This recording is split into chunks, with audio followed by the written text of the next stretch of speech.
ኣብ تقدم حجي بزحت ገበነኛታት ነቲ ዝፈጸምዎ ገበን ብምቕሓድ ካብቲ ናይ ፍርዲ ቅፅዓት ንምትራፍ ዝገብርዎ ጻዕሪ ርኢና ነርና ኢና ካብዚ ቢእሱ እውን ንልዕሊ 30 ሰባት ብምቕታል ተጠርጢሮም ናብ ቤት ፍርዲ ዝቐረቡ ገበነኛታት ንጹሃት ከም ዝኾኑ ብምዝራብ ነቶም ዳያኑና ተኻትዑ ተዓዚብና ኢና ኣብ ናይ ሎማዓንቲ ቪድዮ ሒዘልኩም ዝመጻኹ ምስ ደመ ገበነኛ ግን ብጣዕሚ ብዘደንቕን ንምእማን ክሳብ ዘኸብድን ካብቶም ዝፈጸሞም ገበን ልዕሊ 30 ኣጽፊት ከም ዝፈጸመ ተዛሪቡ ቃሉ ብምሃብ እዩ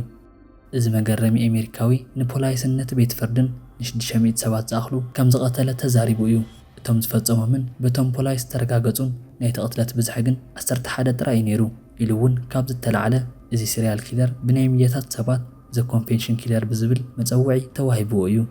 እቶም ገበነኛታት ክመሓላለፈሎም ካብ ዝኽእል ናይ ሞት ፍርዲ ወይ እውን ካብ ናይ ዕድመ ልክዕ ማእሰርቲ ንምህዳም ኣዒንቶም ብጨው ሓጺቦም ዋላ ሓንቲ ገበን ከም ዘይፈጸሙ ኣብ ዝካትዑሉ ግዜ እዚ ሰብ ግን ን600 ሰባት ቀቲለ እየ ንክብል ዝገበሮ ምኽንያት እንታይ ነይሩ እዚ ገበነኛ ግን ን600 ሰባት ዋላ ይቕተል እምበር ብጣዕሚ ጨካን ሲሪያል ኪለር ነይሩ እሞዳ ኣብዚ ቪድዮ ናይ ዝመገረም ሰብ ታሪኽን ናይ ተግባር መወዳእታን ሒዘልኩም መጽእ ኣለኹ ክቡራት ቤተሰብ ከመይ ትጸንሑ ኣብቲ መእተዊ ዝነገርኩኹም መገረሚ ታሪኽ ሕጂ ከቕርበልኩም እየ ንስኻትኩም እውን ከምቲ ልሙድ ክሳብ መወዳእታት መደብ ንኽትጸንሑ እናዓደምኩ ሓሳብ ርእይቶኹም ኩሉ ሻዕ ንዓይ ሓናፂ እዩ እሞ ዝኾነ ይኹን ዝተዓራረን ወይ እውን ንክውሳኽን ዝደለኹምዎ ነገር እንትህሉ ኣብ ኮሜንት ቦታ ግደፉለይ ኣነ እውን ዝኽኣልክዎ መጠን ሓሳብኩም ኣብ ተግባር ንከውዕሎ ክፍትን እየ ሕጂ ናብቲ መደብ ክወስደኩም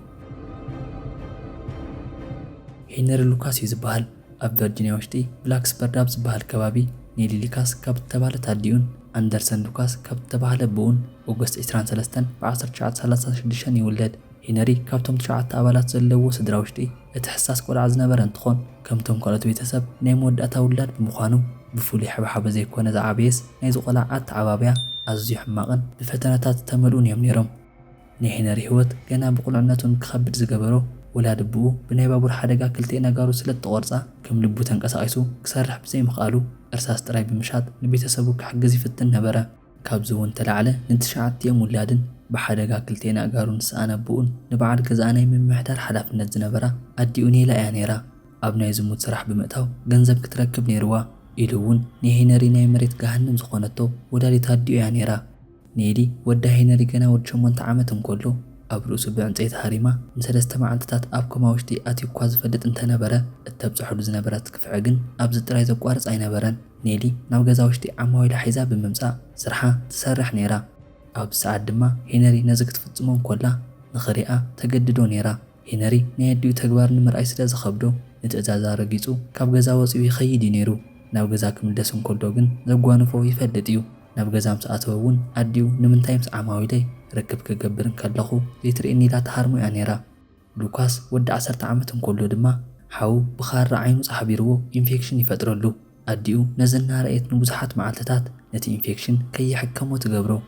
ካብዚ እንድሓር ግን ኣብ ቤት ትምህርቲ ውሽጢ ሓደ መምህር እታ ናይ ሄነሪ ዝሓመመት ዓይኑ ብጌጋ ብሓፂን መስመር ይሃርማ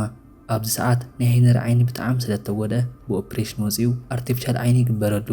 ካብዚ ወፃኢ እውን ወላዲት ኣዲኡ ንወዳ ናይ ጓል ክዳን ተኸዲኑ ናብ ቤት ትምህርቲ ንክኸይድ ተገድዶ ነይራ ከምዚ ትገብረሉ ምኽንያት እውን ንቐጻሊ ንኣዋልድ ኮነ ንኣወዳት ዓማዊላ ንምልኣኽ ክጥዕመላ እዩ ነይሩ እዚ ተግባራ ግን ብናይ ሄነሪ መምሃራን ቅሬታ ንኽቐርብን ኣብ ቤት ፍርዲ ውሳነ ንኽበፅሕን ተገብረ ናይ ኔሊ ግፍዒ ኣብዚ ጥራይ የብቅዐን ኣብ ሓደ ወቕቲ ሄነሪ ኣኩኡ ዝሃቦ በቕሊ ኔሊ ድሕሪ ምቕታላ ናይቲ እንስሳ ኣካል ካብቲ ቦታ ንኽተልዕሎ ኣብ ክልተ ስለ ዝኸፈለቶ ብቁጣዕ ንሄነሪ ሃሪማቶ እያ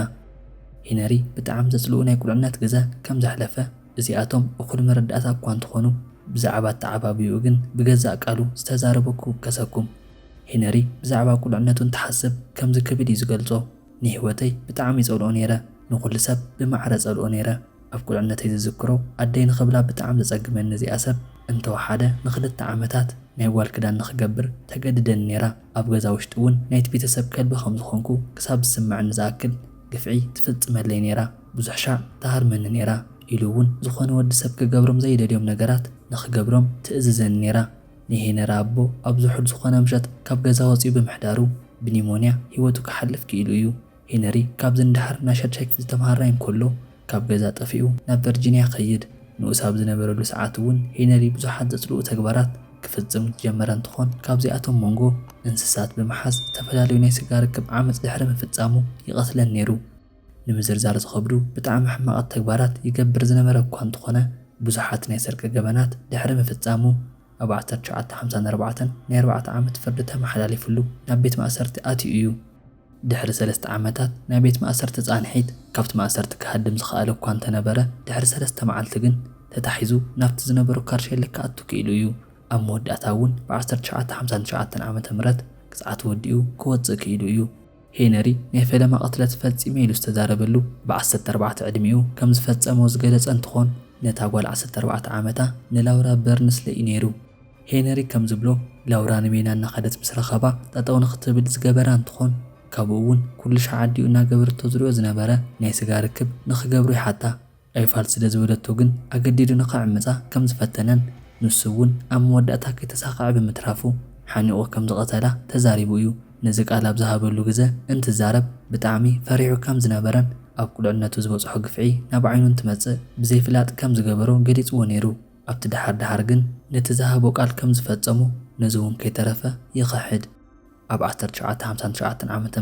ሄነሪ ምስ ሓፍቱ ንኽነብር ይኸይድ። ኣብዚ ሰዓት ሄነሪ ኣብ ቤት ማእሰርቲ ውሽጢ እንከሎ ብደብዳቤ ፈልጣ ምስ ዝነበረት ስቴላ ኩርትስ ዝተባህለት ጓል ካቲም ኣሲሮም ነይሮም። ኣብቲ ሰዓት እውን 71 ዓመት ዝገበረት ናይ ሄነሪ ኣደ ኔሊ ንናይ ልደት በዓል ክትበጽሖም ምስ መጸት ሄነሪ ንስቴላ ክምርዖ ከም ዘይብሉን እኳ ደኣስ ንሳ ዓቕሚ እናሰኣነት ከም ዘላ ብምዝራብ ሓቢርዋ ናብ ቨርጂንያ ከይዱ ንክሕብሕባ ትዛረቦ። ኣብዚ ሰዓት ዘይምርድዳእ ክፍጠር ጀመረ። ሄነሪ ምስ ኣዲኡ ወላ ሓንቲ ርክብ ንከይህልዎምን ካብ ህይወቱ ንኽትወፅእን ተዛሪብዋ ኸይድ። ኔሊ ግን ደጋጊማ ትርብሾ እምበር ንኽትሰምዖ ተፍቅድ ኣይነበረትን። ኣብ ጃንዋሪ 11 ብ1960 ዓ.ም ግን መሰንበዲ ነገር ይፍጠር። ከምቲ ልሙድ ናተማጎቱ ዝነበሩ ኣደን ወድን እቲ ዘረባ እናዓበየ መጺኡ ኔሊ ባሌላ ኣምፂኣኒ ሄነሪ ኣብ ርእሱ ተሃርሞ።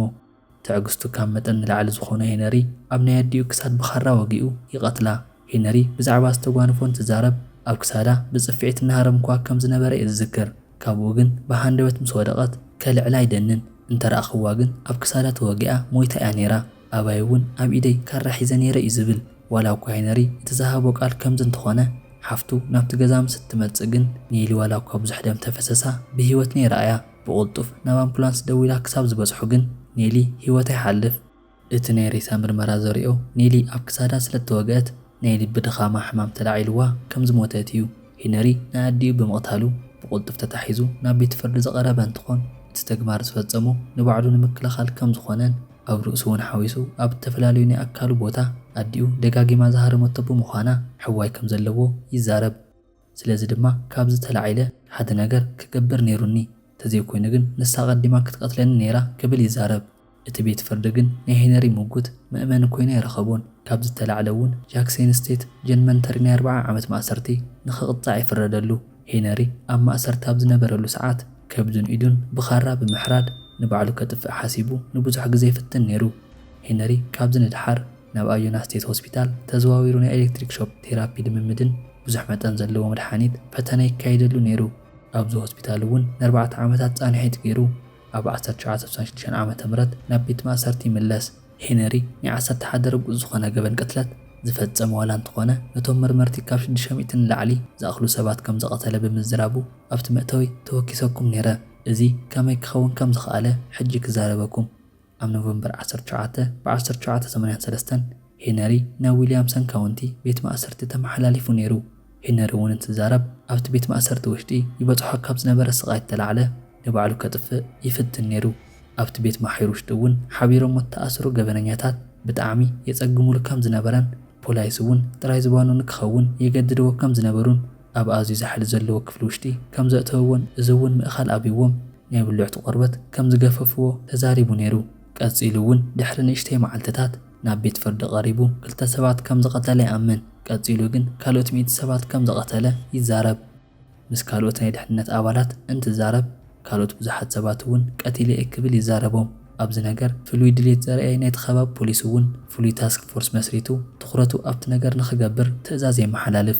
እቲ ዝተመስረተ ታስክ ፎርስ እውን ብዙሓት ብኣማይት ዝቑጸሩ ዘይተዓጽፉ ፋይላት ካብ ናይ ሄነሪ ቃል ጥራይ ተላዒሎም ናይቲ ገበን ፈጻሚ ተረኺቡ እዩ ብዝብል እቶም ከይታት ከም ዝተፈትሑ ክገልጹ ጀመሩ። ካብዚ እውን ዝተላዕለ ሄነሪ ብጣዕሚ ዘገርም ሕብሓበ ይግበረሉ ነይሩ። ካብዚኦም መንጎ እውን ሄነሪ ብተደጋጋሚ ናብ ሬስቶራንትን ካፌታትን ይውሰድ ነይሩ።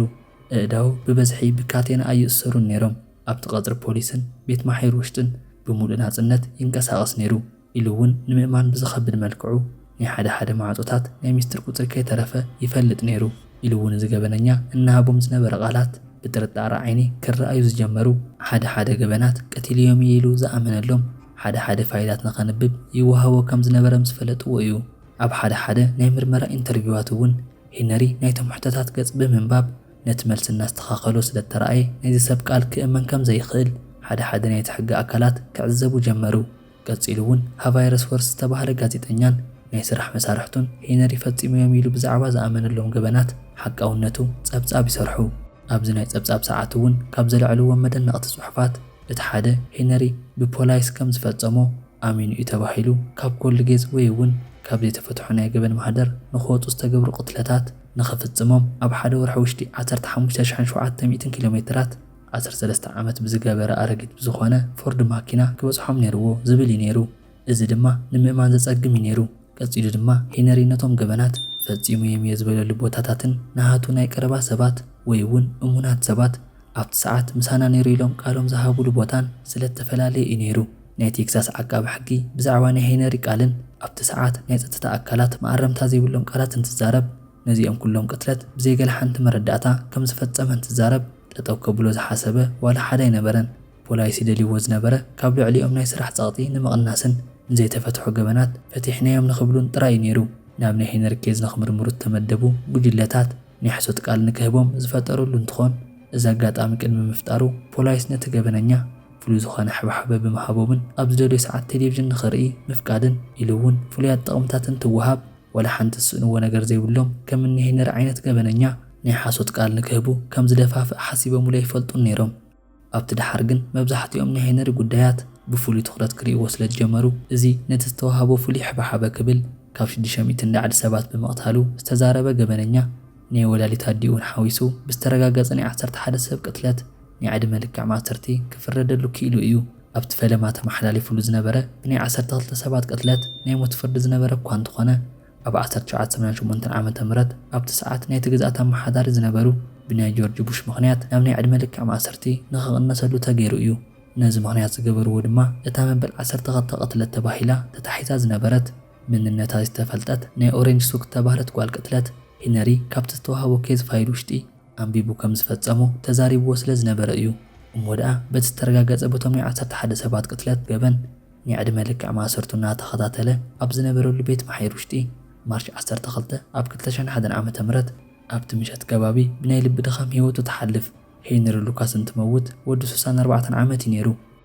ክቡራት ቤተሰብ ናይ ሎማዓንቲ መደብ ንዝተዓዘብኩም ወይ ዝመስል ነቲ ቪድዮ እንተፈቲኹሞ ላይክን ሸር ምግባር ኣይትረስዑ ናብ ቻናል ሓደሽቲ ዝኾንኩም ድማ ሰብስክራይብ ብምግባር ቤተሰብ ይኹኑ